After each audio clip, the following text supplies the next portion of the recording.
Does that indicate anything that they are behind her? She didn't kidnap. First of all, let's just get that clear. She didn't kidnap anybody, okay?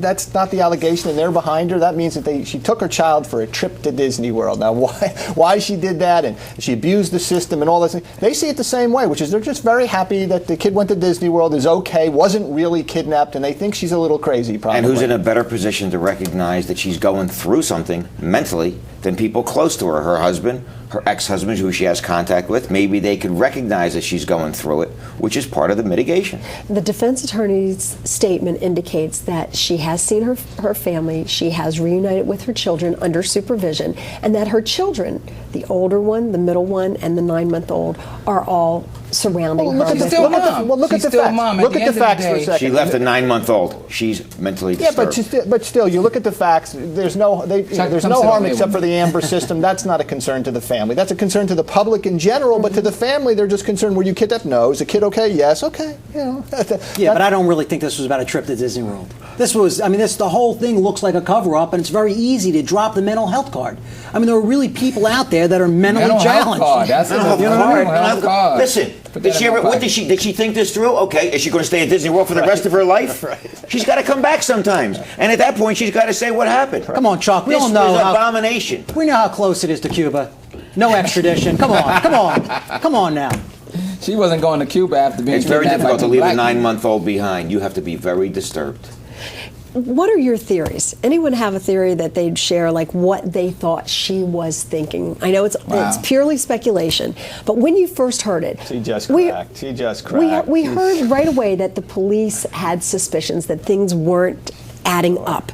What kinds of things would they be looking for? Well, the first suspicion is, why would they broadcast over and over again that she has a cell phone in the trunk and she's keep communicating with the police? If she has a cell phone in the trunk and she's being kidnapped, you don't want the kidnappers to know that this woman is communicating. That's the first. The second thing, the kidnappers aren't going to go back to the trunk. No, but they're going to listen to they might be listening to the radio, and it was Amber Alert, so it was going over again.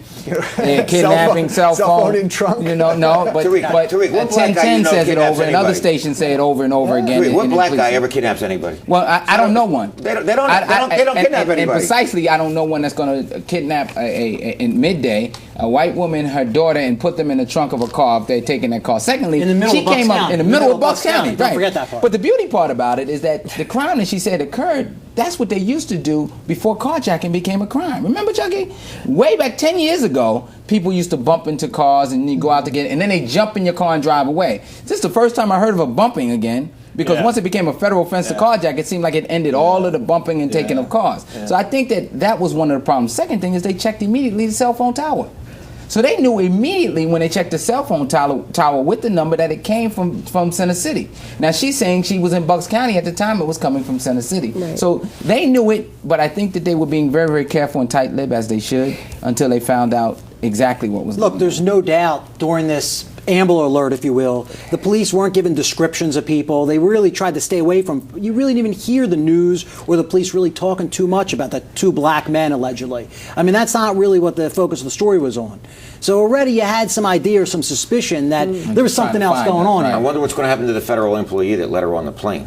How close could she look like to her friend that she stole the license from? Well, it's interesting that you would say that, because the one thing that I walked away from this whole situation with was the fact that there are cameras everywhere that we as regular citizens don't realize. The police tell me that they were investigating videos from all along the busy highway where she said that the accident allegedly occurred. They had the video from the airport. They had the video at the other end in Florida, sure. And then of course at Disney World. So we're all under observation, whether we realize it or not. If you're thinking about a crime, you should really keep that in mind. Or a hoax, either way. That just foils that plan. But you mentioned that the fact that she could get on, that's really, from a legal perspective, she got on the plane using someone else's ID. Now, while your point is well taken about the federal employee who allowed that to happen, that's really where she's going to face some serious charges. I think the case is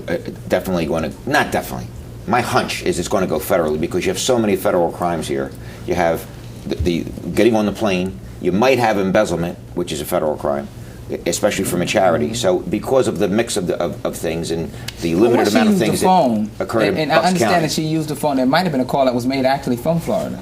If there was a call that was made from Florida that was saying that I was that made it that made it But not federal.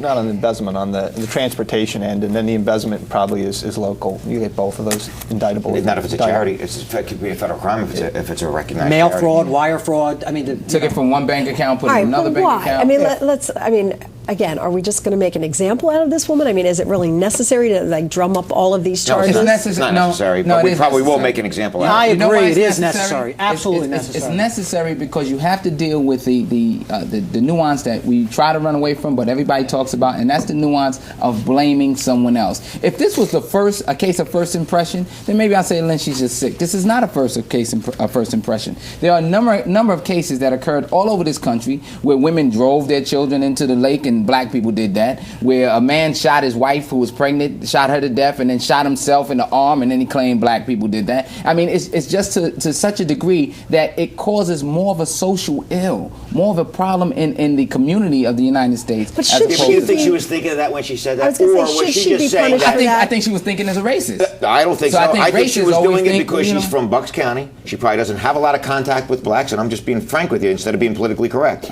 And she thinks it's going to be easier to give a nondescript description of these two black men. Well, what did they look like? Well, they were 5'10". They had dark skin. They had brown eyes. For the record, let me be non-politically correct. White people commit crimes. White men. Yes, they do. Every day in this country. Even in Bucks County. But In fact, if we go to we're Bucks much better County looking, prison, so it's if we go to easier to Bucks County describe prison, it. we'll see a lot of people. But what my point is simply this, Chucky. My point is there had to be something innate in her, either consciously or subconsciously, that led her to that particular description. No. I don't think so. I think it was just It had to be. And at the end of the day, when I don't have a suit and a tie, and somebody's not looking at the color of my beard and my bald head, and my tag doesn't say my name on it, they're not I'm gonna getting blame a crime pulled on you because over that'd be just like pretty anybody else. distinctive. Now, I don't know about that. I get pulled over like anyone else. And at the end of the day, if somebody would have pulled me over based upon this fool, I would be owning that house right now. Goodness. He's got the All devilish this look litigation. going, doesn't he? Absolutely. Went to the mountaintop. All right, let's check back in with our Facebook friends. We ask your opinion on this topic, and here is a sample of what you had to say. Trevor says, from the beginning, I said that she wouldn't be in jail. She just needs serious help. Colby says, jail time is what she needs where she can get some help. She made it tough for people to believe Amber Alert. Plus, she could have caused a major legal problem for the city if they went around arresting people. And I think that's back to Tariq's point that and also my point. she could have, risking and a Scott's as catastrophe. well. Absolutely. Here, felony of third degree, risking a catastrophe. Chuck, Not only that, how's delaying me when I'm getting on a plane because now they're going to check my face more. All right. If you want to tell us what you think, you can check us out on Facebook. You can find us there. We're on MySpace and YouTube as well. And you can always go to lynndoyle.net and tell us what you think, or to seeusinphilly.com. So now we're again in the speculative kind of mood here, but how's this going to play out? I don't really know. As Chuck said, I do think there's going to be different things that happen both federally and locally, and it'll all join together to put her away for a little bit of time possibly. But I don't think a big deal out of it really, except for the embezzlement, which we really don't know. And that's a The separate extent case, of it. right? We'll talk about that when and if that Again, charge. 1 year. 1 year. That's It's your worth prediction. 1 year.